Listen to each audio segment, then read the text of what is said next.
Morning વિદ્યાર્થી મિત્રો, જ્ઞાનદીપ વિદ્યાલય આપ સૌનું હાર્દિક સ્વાગત કરે છે. ધોરણ 5માં આજનો આપણો વિષય છે હિન્દી, કે જેમાં પાઠ પહેલો આપણે કયો જોયો હતો? યાતાયાત કે સાધનો. ત્યાર પછી પાઠ બીજો ગિનતી, 1 થી 50 સુધીની ગિનતી જોઈ હતી ને. ત્યાર પછી છે પાઠ કવિતા ત્રીજી, નન્ના મુન્ના રાહી હું.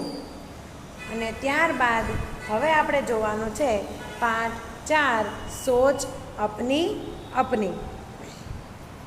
ચાલો જોઈએ તમને અહીંયા શું દેખાય છે કહો તો. સુંદર મજાનું ચિત્ર દેખાય છે ને. તો આપણે હવે આ ચિત્રનું વર્ણન કરવાનું છે. ચાલો જોઈએ શું છે, શેનું દ્રશ્ય આપેલું છે, તમને જોતા ખ્યાલ આવે છે? પ્રાકૃતિક સૌંદર્યનું દ્રશ્ય આપેલું છે ને. यह प्रकृति की गोद में बसे एक गांव का दृश्य है. શું કહે છે કે આ શેનું દ્રશ્ય આપેલું છે? તો કે જાણે પ્રાકૃતિક સૌંદર્ય હોય ને, આ પ્રાકૃતિક ખબર છે ને તમને, એના ગોદ में बसे हुए गांव का दृश्य है. કે પ્રાકૃતિક સૌંદર્ય જાણે આ ગામમાં જ ખીલ્યું છે તેવું દ્રશ્ય આપેલું છે. સુબહ કા સમય હે. સુબહ એટલે સવાર, સવારનો સમય છે. સૂર્યોદય હો ચુકા હૈ. શું કહે છે? સૂર્યોદય એટલે કે સૂર્ય ઉગી નીકળ્યો છે. પક્ષી દાના ચુગને કે લીએ ઘોંસલે મેં નિકલ પડે હૈ. જે પક્ષી એટલે કે પંખીઓ, જે પંખીઓ છે એ દાના ચુગને એટલે કે દાણા ચડવા માટે તેના પોતપોતાના ઘોંસલે એટલે કે પોતપોતાના માળામાંથી નીકળી ગયા છે. ચરવાહે અપની ગાયે લેકર ચરાને કે લીએ નિકલ પડે હે. જે ચરવાહા છે એ બધા જ પોતપોતાની અમુક ગાય, ભેંસ, બકરી જેને ચરાવવા જતા હોય તે ચરાવવા માટે લઈને બધાને નીકળી પડ્યા છે. રાસ્તે કે નજદીક એક બગીચા કા દ્રશ્ય હે. જુઓ, રસ્તામાં નજીકમાં શું છે? એક બગીચાનું દ્રશ્ય આપેલું છે. બગીચે મેં 3 બચ્ચે દિખાઈ દે રહે હે. જુઓ, બગીચામાં કેટલા છોકરા દેખાય છે તમને? તો કે 3 છોકરાઓ દેખાય છે ને, 2 છોકરીઓ અને 1 છોકરો. 2 लड़के हैं और 2 लड़कियां हैं और 1 लड़का है. और रंग बिरंगी तितलियों के पीछे दौड़ रही है. लड़की क्या कर रही है? तो कि लड़की रंग बिरंगी तितलियों के पीछे दौड़ रही है. એટલે કે છોકરી જે રંગબેરંગી પતંગિયા ઉડી રહ્યા છે બગીચામાં તેની પાછળ દોડી રહી છે. પતંગિયું તમે બધાએ જોયું છે ને, કેટલા મસ્ત સુંદર મજાના હોય ને. બધા જ પતંગિયા અલગ અલગ પણ હોય છે. એક લડકા ભી તિતલી કે પીછે દોડ રહા હે. જે એક છોકરો આપેલો છે તે છોકરો પણ તિતલી એટલે કે પતંગિયાની પાછળ દોડી રહ્યો છે. સુબહ કા સૂર્ય. સુબહ કા એટલે કે સવારનો સૂર્ય. પર્વત એટલે કે પર્વત. પશુ પક્ષી એટલે કે જે પંખીઓ છે તે. ઘર, મંદિર, પેડ એટલે કે ઝાડ, આદિ એટલે કે વગેરે કે કારણ દૃશ્ય બડા મનભાવન લગતા હે. આ બધી જ વસ્તુઓને કારણે આ દ્રશ્ય બહુ જ સુંદર, ખૂબ જ સુંદર લાગી રહ્યું છે.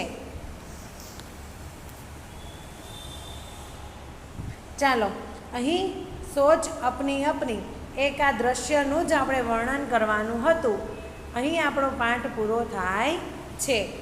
હવે આપણે શું જોઈશું? તો કે તેનું સ્વાધ્યાય જોઈશું. ચાલો, અભ્યાસમાં પ્રશ્ન પહેલો છે, પ્રશ્નો કે ઉત્તર દીજીએ. પ્રશ્નોના જવાબ લખો. પહેલું, सूरज निकलने पर पक्षी क्या कर रहे हैं? तो तेनो जवाब शुं आवशे कि सूरज निकलने पर पक्षी दाना चुगने के लिए निकल पड़े है કે જ્યારે સવારે સૂરજ નીકળ્યો ત્યારે પક્ષીઓ શું કરી રહ્યા હતા તો કે દાણા ચણવા માટે પોતપોતાના માળામાંથી બહાર નીકળ્યા હતા. ચાલો બીજું, ચરવાહા ક્યાં કર રહા હે કે ચરવાહો શું કરી રહ્યો છે તો તેનો જવાબ આવશે ચરવાહા અપની ગાયે લેકર ચરાને જા રહા હે. શું તેની ગાયો ચરાવવા જાય છે. પછી ત્રીજું, નારિયેલ કે કિતને પેડ હે. તમારે ચિત્ર ધ્યાનથી જોવાનું છે કે તેમાં નારિયેળના કેટલા ઝાડ છે તો તેનો જવાબ છે નારિયેલ કે 2 પેડ હે. ચિત્ર મેં ઘર કિતને હે તો ચિત્રમાં કેટલા ઘર છે ગણવાના છે. चित्र में 5 घर है. बच्चे बगीचे में क्या कर रहे हैं तो के बच्चे बगीचे में तितलियों के पीछे दौड़ रहे हैं. छठू, चरवाहे के हाथ में क्या है तो के चरवाहे के हाथ में लकड़ी है. आप प्रश्न पहलो અને सोच कर बताइए प्रश्न बीजो બંને ચોપડીમાં લખવાના નથી, આઈડિયલ સ્વાપોથીમાં લખાવેલા છે. ચાલો ત્યાર પછી જોવો પ્રશ્ન ત્રીજો, चित्र के आधार पर प्रश्नों के उत्तर दीजिए.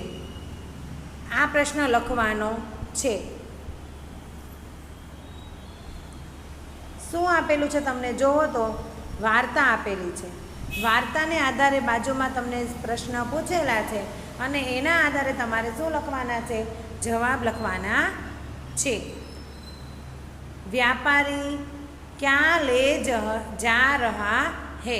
જુઓ ચિત્રમાં શું તમને દેખાઈ રહ્યું છે કે વ્યાપારી છે તે તેના માથે એક ટોપલી લઈને જાય છે. શેની ટોપલી છે તો કે ટોપીઓની.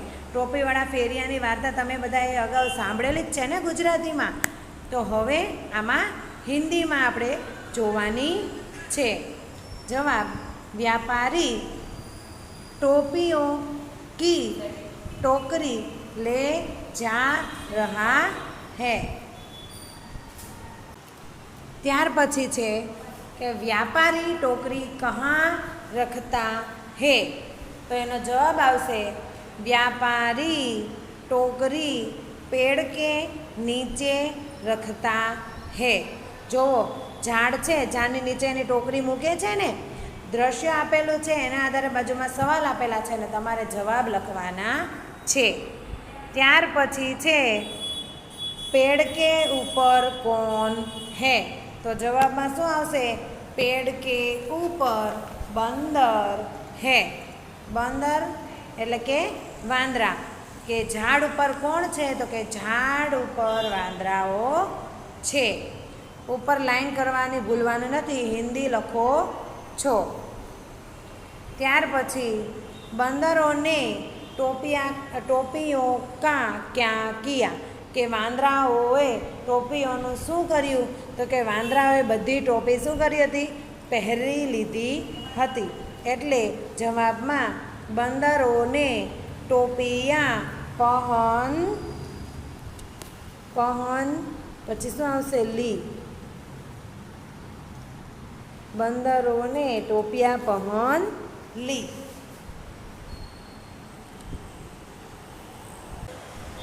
ત્યાર પછી व्यापारी ने क्या किया तो कि व्यापारी ने अपनी टोपियाँ उतार कर नीचे फेंक दी. ત્યાર પછી વ્યાપારીને યુક્તિ સૂઝી કે વ્યાપારીએ શું કર્યું, પોતાની બધી એને જે પોતાની માથે પહેરેલી હતી ને એ ટોપી ઉતારીને નીચે ફેંકી દીધી. એટલા માટે પછી બધા વાંદરાઓએ પણ એમ કર્યું હતું. યાદ છે ને વાર્તા બધાને? ચાલો જોઈએ બંદરોને ટોપિયા ક્यों फेंक दी तो कि बंदरों ने व्यापारी की नकल करके अपनी टोपियाँ फेंक दी। ત્યાર પછી व्यापारी क्या कर रहा है? तो कि व्यापारी टोपीओ बटोर रहा है કે બધાય વાંદરાઓએ જ્યારે ટોપીઓ નીચે ફેંકી દીધી પછી વ્યાપારીએ શું કર્યું? બધી જ ટોપી વીણી અને ટોપલામાં નાખી અને ત્યાંથી નીકળી ગયો। ચાલો ત્યાર પછીનો ચોથો પ્રશ્ન છે, નીચે दिए गए चित्र के आधार पर 5 वाक्य लिखिए। जो नीचे શેનું ચિત્ર તમને દેખાય છે? તો કે બે છોકરાઓ ગાર્ડનનું ચિત્ર, બગીચાનું ચિત્ર દેખાય છે। ત્યાં શું છે? પાછળ એક ઝાડ છે, પર્વતો દેખાય છે, સુંદર મજાના બધા ફૂલો દેખાય છે, પછી એક લસરપટ્ટી દેખાય છે, તેમાં બે છોકરાઓ રમી રહ્યા છે, ખૂબ જ આનંદથી રમી રહ્યા છે। હવે આ આપણે ગુજરાતીનું વર્ણન છે તેને હિન્દીમાં લખવાનું છે। ચાલો જોઈએ। चित्र में पेड़ और पौधा दिख रहे हैं। खास सूचना, आमा हिंदी लखेलू छे, ऊपर લીટી करेली नहीं। तमारे बधाए ऊपर લીટી करवानी छे, फरजियात। केम? कारण के आपणे हिंदी विषय लखीए छीए। हरी घास भी है। हरी एटले के लीली, लीलू घास पण देखाई रह्युं छे। दूर दूर 3 पहाड़ खड़े है। आपणे जोयुं ने के दूर एक 3 पहाड़ो छे। ऊपर खुला आकाश दिख रहा है। શું કહે છે કે ઉપર સુંદર મજાનું આકાશ દેખાઈ રહ્યું છે। फिसलन पट्टी की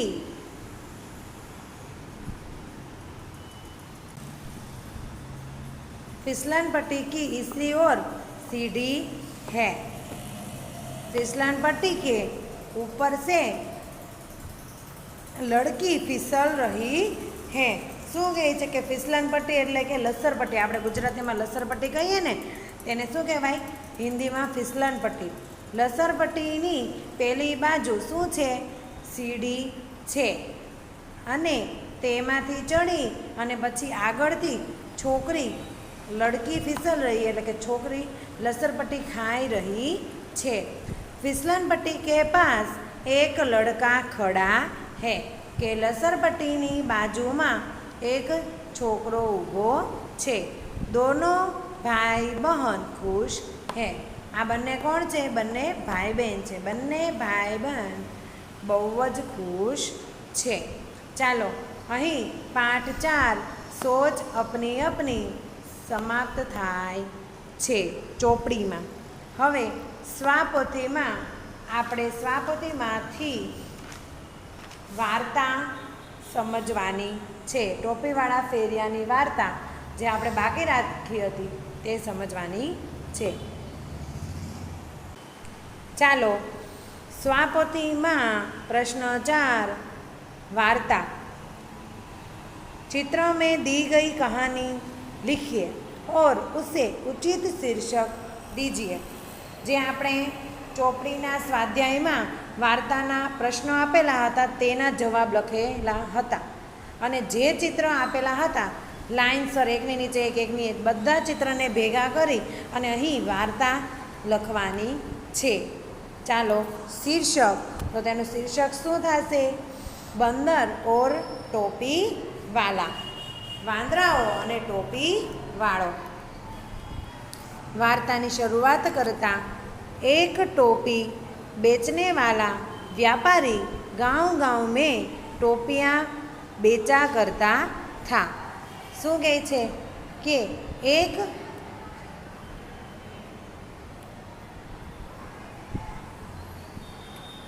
એક ટોપી વેચવાવાળો વ્યાપારી ગામે ગામે ટોપીઓ વેચવા માટે જતો હતો। एक दिन दोपहर के समय जंगल में से जा रहा था कि थककर एक पेड़ के नीचे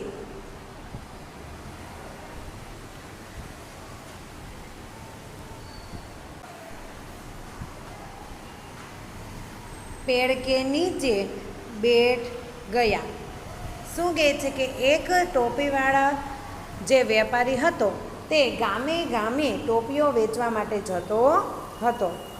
એક દિવસ દોપર કે સમય એટલે કે બપોરનો સમય હતો અને જંગલમાંથી જ્યારે તે પસાર થઈ રહ્યો હતો ત્યારે તેને થાક લાગ્યો.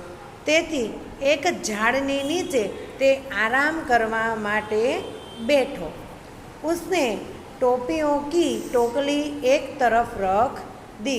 જ્યારે તે આરામ કરવા માટે બેઠો ત્યારે ટોપીઓની જે ટોપલી હતી તે નીચે ઉતારી અને બાજુમાં રાખી. થોડી દેર મેં ઉસે નીંદ આ ગઈ. થોડીક વાર થઈ ત્યાં તેને નીંદર આવી ગઈ. ઉસી પેડ પર કુછ બંદર બેઠે થે. અને જે ઝાડ નીચે તે આરામ કરવા બેઠો હતો પછી નીંદર આવી ગઈ એ જ ઝાડ ઉપર થોડાક વાંદરાઓ બેઠા હતા. अपने नकलची स्वभाव के कारण सभी बंदरों ने भी टोपियाँ पहन ली. વાંદરાઓનો સ્વભાવ કેવો હોય કે નકલ કરવાનો, એટલા માટે अपने नकलची स्वभाव के कारण તેના નકલ કરવાવાળા સ્વભાવને કારણે સભી બંદરોને બી ટોપિયા પહેન લી. ટોપીવાળા ફેરિયાએ ટોપી પહેરી હતી અને બધા જ વાંદરાઓને કેવી આદત?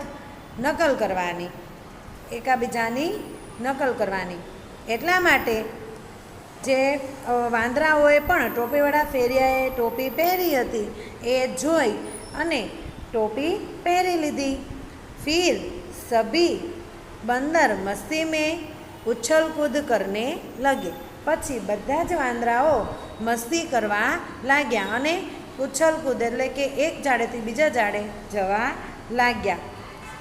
ઉનકી ઉછલ કૂદ સે વ્યાપારી કી નીંદ ખુલી. એની ઉછલ કૂદ એ લોકોની મસ્તી અને દોડાદોડી જોઈ અને વ્યાપારીની નીંદ જે સૂઈ ગયો હતો તે જાગી ગયો. और व्यापारी बड़ा दुखी हुआ અને વ્યાપારીને ખૂબ જ દુઃખ લાગ્યું. वह सिर से टोपी उतार के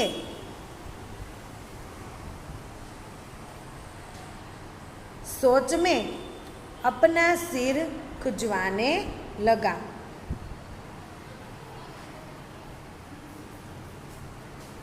तो उसने देखा कि बंदर भी वैसा ही करने लगे.